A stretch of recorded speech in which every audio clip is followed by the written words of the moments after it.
Welcome to Suman TV. నేను మీ Suman TV.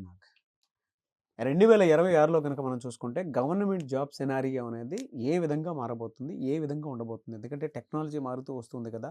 దానికి తగ్గట్టే అంటే యాక్యురసీ గానీ, లేదు అనంటే ఇంటెలిజెన్స్ కానీ మనం ఖచ్చితంగా బీయింగ్ ఎ హ్యూమన్ మార్చాల్సినటువంటి అవసరం ఉంటుంది. దానికి తగ్గట్టే ఎగ్జామ్స్ రాబోతున్నాయా? దానికి తగ్గట్టే నోటిఫికేషన్స్ ఉండబోతున్నాయా? ఏఐ టెక్నాలజీ వచ్చేసిన తర్వాత చాలా మార్పులు, చేర్పులు చూస్తున్నాం. అది గవర్నమెంట్ నోటిఫికేషన్స్‌లో కూడా ఉండేటువంటి అంటే దాని ఎఫెక్ట్, దాని తాలూకు ఇందులో కూడా ఉండేటువంటి అవకాశం ఉంటుందా అనేది ఈరోజు మనతో పాటు శ్రీధర్ సీసీ నుంచి శ్రీధర్ గారు ఉన్నారు. వారి మాటలు తెలుసుకుందాము. నమస్కారం సార్. నమస్తే అండి. సార్, టెక్నాలజీ రోజు కొద్ది అంటే సెకండ్ కొద్దీ మారుతూ వస్తూ ఉంది. మారుతున్న కాలానికి అనుగుణంగా మనం కూడా మార్చుకుంటూ వెళ్ళిపోతూ ఉండాలి, అప్డేట్ అవుతూ ఉండాలి. అందులో డౌటే లేదు. అయితే గవర్నమెంట్ కాంపిటేటివ్ ఎవరైతే అంటే ఈ కాంపిటేటివ్ ఎగ్జామ్స్ ఎవరైతే ప్రిపేర్ అవుతూ ఉంటారో గవర్నమెంట్ జాబ్స్ కోసం ప్రిపేర్ అవుతున్న స్టూడెంట్స్కి 2026 సెనారియో అసలు ఏ విధంగా ఉండబోతుంది? అంటే ఎగ్జామ్ ప్యాటర్న్ ఏ విధంగా ఉండబోతుంది? నోటిఫికేషన్స్ కూడా ఏ విధంగా ఉండేటువంటి అవకాశం ఉంటుంది? టెక్నాలజీ అనేది మ్యాండేటరీ అయిపోయింది కదా! ఈ రోల్ అనేది రాబోయే రోజుల్లో ఏ విధంగా ఉందంటారు అసలు? 2026లో అవకాశాల గురించి మాట్లాడుకుంటే ఆల్రెడీ రైల్వే ఎగ్జామ్స్ గురించి క్లారిటీ అయితే క్లియర్గా వచ్చేసిందండి. ఎలా అంటే 25లో రావాల్సినటువంటి నోటిఫికేషన్స్ మొత్తము కంప్లీట్గా వచ్చేసి ఉన్నాయి, ఒక్క నోటిఫికేషన్ తప్పించి. అంటే for example NTPC graduate notification వచ్చింది, అండర్ గ్రాడ్యుయేట్ వచ్చింది, ఏఎల్పి వచ్చింది, ఆర్పిఎఫ్ ఎస్ఐ వచ్చింది, ఆర్పిఎఫ్ కానిస్టేబుల్ వచ్చింది. ఇవన్నీ కూడా నోటిఫికేషన్స్ 25లోనే వచ్చి ఉన్నాయండి. ఓకే. వీటన్నిటి ఎగ్జామ్స్ 26లో జరుగుతాయి. సో అంటే నోటిఫికేషన్ వస్తుందా రాదా అనే అనుమానం అవసరం లేదు. ఆల్ రైల్వే ఎగ్జామ్స్ నోటిఫికేషన్స్ వచ్చేసినట్టే లెక్క మనకి. ఓకే. సో ఇంకా మనం కత్తులు నూరుకొని ప్రిపరేషన్ స్టార్ట్ చేయటమే మిగిలి ఉంటుంది. నెక్స్ట్ అదేవిధంగా బ్యాంకింగ్ ఎగ్జామ్స్లో కూడా ఈ మధ్యకాలంలో సెంట్రల్ గవర్నమెంట్ వాళ్ళు ఒక చిన్న నోటిఫికేషన్ ఒకటి ఇచ్చారండి. ఓకే. ఏంటంటే ఇంతకుముందు సంవత్సరం వరకు జరుగుతున్నట్లో కొన్ని తప్పులు ఐడెంటిఫై చేశాం మేము. దాని మూలాన ఇబ్బందులు వస్తున్నాయి. అంటే ఎట్లా అంటే ముందు ఐబీపీఎస్ క్లర్క్ ఎగ్జామ్ పెట్టేవాళ్ళు. ఐబీపీఎస్ క్లర్క్ ఎగ్జామ్ తర్వాత ఎస్బీఐ పిఓ జరిగేది. ఐబీపీఎస్ క్లర్క్ ఎగ్జామ్ రాసి ఉద్యోగం తెచ్చుకున్నాడు, తర్వాత ఎస్బీఐ క్లర్క్ పిఓలో కూడా ఉద్యోగం వచ్చింది అనుకోండి వాడికి, ఇది వదిలేసి దానికి వెళ్ళిపోతున్నాడు. అంటే మల్టిపుల్ జాబ్స్ వచ్చి వెళ్ళిపోవటం మూలాన వేకెన్సీలు వెనకాల ఖాళీగా మిగిలిపోతున్నాయి, అభ్యర్థులు కూడా మిగిలిపోతున్నారు. దీనికి సొల్యూషన్గా ఏం తీసుకొచ్చారంటే ఉన్న వాటిల్లో అంటే బ్యాంకింగ్ సెక్టార్లో ఉన్న ఎగ్జామ్స్లో టాప్ ఎగ్జామ్స్ అంటే top in the sense salary wise, position wise అండి.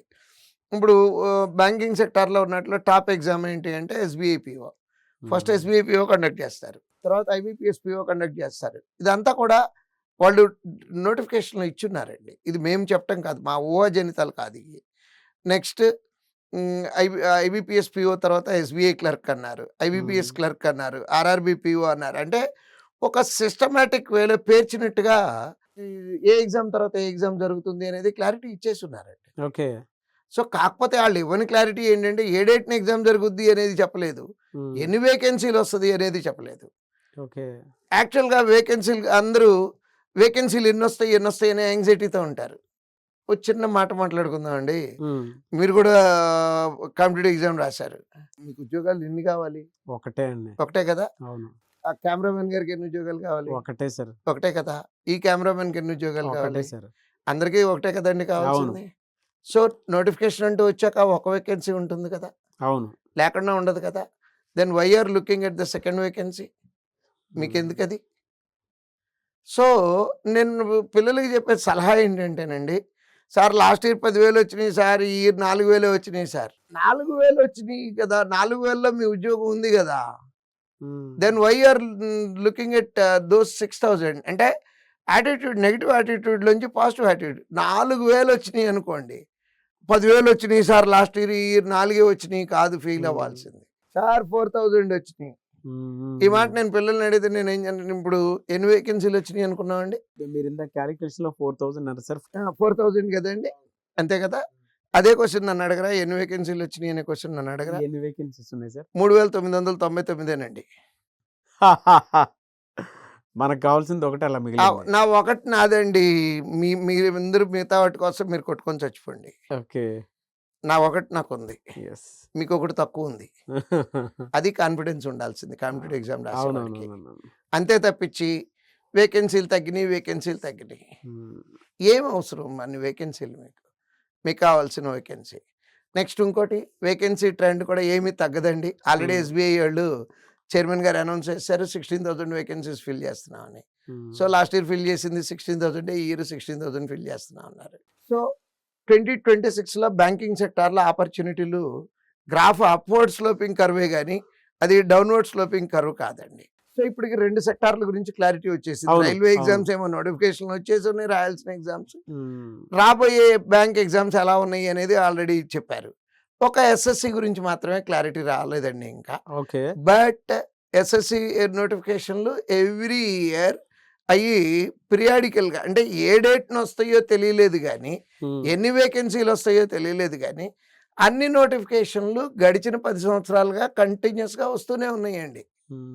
అంటే మనం పబ్లిక్ సెక్టార్ తీసుకున్నా, public sector in the sense banking sector తీసుకున్నా, రైల్వే ఎగ్జామ్స్ తీసుకున్నా, ఎస్ఎస్సి తీసుకున్నా, అన్నిటికీ నోటిఫికేషన్లు లాస్ట్ ఇయర్ కన్నా ఒకటి ఎక్కువ వస్తాయే కానీ తక్కువ రావండి. గన్ షాట్ రాసి చెప్పడానికి అవకాశం ఉన్నటువంటి పాయింట్ అండి ఇది. సో మనం చేయాల్సింది ఏంటంటే వచ్చాక చూద్దాంలే అనుకోకుండా, వస్తున్నాయి నా ఉద్యోగంతో, నాకు ఒక ఉద్యోగం ఉంది దాంట్లో అనే కాన్ఫిడెన్స్తో ప్రిపరేషన్ కనుక స్టార్ట్ చేస్తే 26లో అద్భుతమైనటువంటి అవకాశాలు ఉన్నాయండి. ఎలా సార్ ఇప్పుడు అంటే ఏఐ కూడా వచ్చేస్తుంది కదా, ఈ ఆన్లైన్ ఎగ్జామ్ ప్యాటర్న్లో ఏమైనా చేంజ్ చేశారంటే మార్పులు చేర్పులు చూసే యాక్చువల్గా అండి ఆన్లైన్ ఎగ్జామ్స్లో జరగాల్సినటువంటి మార్పులు చేర్పులు ఆల్రెడీ జరిగిపోయినాయి. కాకపోతే ఏంటంటే మానిటరింగ్ పెరుగుతుందండి. ఈ ఏఐ టెక్నాలజీ మూలాన మానిటరింగ్ పెరుగుతుంది. మానిటరింగ్ అంటే మామూలుగా అయితే ఇన్విజిలేటర్ కాపీ కొట్టేటప్పుడు ఇన్విజిలేటర్ చూస్తేనే కాపీ కొట్టినట్టు. బట్ ఇప్పుడు ఏఐ మానిటరింగ్ అంటే ఎగ్జామ్లో మనము తల తిప్పామనేది ఏఐ చూడదు కానీ, క్వశ్చన్ ఆన్సర్ చేసిన సీక్వెన్స్ కరెక్ట్లు తప్పులు కాపీలు కొట్టి కనుక రాస్తే ఆ టెక్నాలజీ పట్టేసుకుంటుందండి. అంటే తప్పులు మనుషులు చూడటం లేదు కదా అని చెప్పి తప్పు చేయడానికి అవకాశం లేదండి. సో నెక్స్ట్ ఇంకోటి ఈ మధ్య కాలంలో జరిగిన అంటే సెక్యూరిటీ మానిటరింగ్ ఉంటుంది. అంతేనండి. నెక్స్ట్ ఇంతకుముందు టెస్ట్ సైకోమెట్రీ టెస్ట్ అని ఒకటి IBPSPOలో కండక్ట్ చేసేవాళ్ళు. అది ఫిజికల్గా సెంటర్కి వెళ్ళి రాయాల్సి వచ్చేది. ఇప్పుడు ఏఐ మానిటరింగ్తో ప్రాక్టరింగ్ ఎగ్జామ్ పెట్టేశారండి. అంటే మన ఇంట్లో కూర్చొని మనం రాయొచ్చు అనగానే మీకు మీ ఫీలింగ్ నేను చూశాను కాబట్టి చెప్తున్నాను, కళ్ళు పెద్ద చాలా చేయొచ్చు అనుకోని. ఏం చేయలేమండి, పద్ధతిగా ఎగ్జామ్ రాయటం మాత్రమే చేయగలం. ఎందుకంటే ఆ టెక్నాలజీ అన్నారు చూడండి, టెక్నాలజీ వచ్చేటప్పటికి తప్పులు చేయడానికి అవకాశాలు తగ్గిపోతాయండి. ఏ చిన్న తప్పు చేసినా టెక్నాలజీ పట్టుకుంటుంది మనల్ని. సో ఆ ఒక్క చేంజే తప్పించి టెక్నాలజీ మూలంగాను ఏఐ మూలంగాను ఇప్పటికిప్పుడు బ్యాంకింగ్ సెక్టార్ మీదకి వచ్చినటువంటి రైల్వే సెక్టార్, ఎందుకంటే ఇవన్నీ సర్వీస్ సెక్టార్లు అండి. మనుషులు మాత్రమే పనిచేయాలి వీటిల్లో. మిషన్లు పనిచేసి చేయలేవండి. మిషన్లు చేసే పనులు అతి తక్కువ శాతం ఉన్నాయి వీటిల్లో. కాబట్టి ఈ ఏఐ యొక్క ఎఫెక్ట్ ఉద్యోగాలు నంబర్లు తగ్గటం వలనైతే ఎఫెక్ట్ చూపించవండి గ్యారంటీగా. అవకాశాలు అనేవి పెరుగుతానే, upward sloping curve, I'm repeating, అలా పైకి వెళ్తూనే ఉంటాయి కానీ తగ్గేది కాదండి. ఎందుకంటే ఏ దేశం ముందుకెళ్ళాలన్నా సరే 2-3 ఫీల్డ్ బాగుండాలండి. ఒకటి ఫైనాన్షియల్గా బ్యాంకింగ్ సెక్టార్, నెక్స్ట్ది అగ్రికల్చర్ సెక్టార్, నెక్స్ట్ది ట్రాన్స్పోర్ట్ అండి. ఈ 3 బాగున్న దేశాలన్నీ డెఫినెట్గా బాగుంటాయి. మన ఎగ్జామ్స్ అన్నీ కూడా దానికి సంబంధించినవే కాబట్టి నోటిఫికేషన్లు ఏ క్వశ్చన్ 1% కూడా తగ్గవు, పెరుగుతూనే ఉంటాయి. 26 కాదండి, 27 కూడా ఇదే మాట. ఈ సంవత్సరం వచ్చినటువంటి నెంబర్ కన్నా నెక్స్ట్ ఇయర్ ఎక్కువ వస్తుంది, నెక్స్ట్ ఇయర్ కన్నా తర్వాత సంవత్సరం ఎక్కువ వస్తుంది. 34 ఏళ్ల అనుభవంతో చెప్తున్నాను. కానీ డీటెయిల్ ఇన్ఫర్మేషన్ అండి. అంటే మీరు ఇందాక ఒక మాట అన్నారు, ఇంట్లో కూర్చొని కూడా రాసుకునేటువంటి అవకాశం ఉంది. బట్ అట్లని చెప్పి మీరు మాల్ ప్రాక్టీస్ చేస్తాను అని అంటే మాత్రం టెక్నాలజీ దానికి రెడీగా లేదు. మానిటరింగ్ అనేది from each and every corner which is happening అని చెప్పేసి అన్నారు. Good sir. Anyway sir, thank you అండి. Thank you so much for the clarity. Thank you.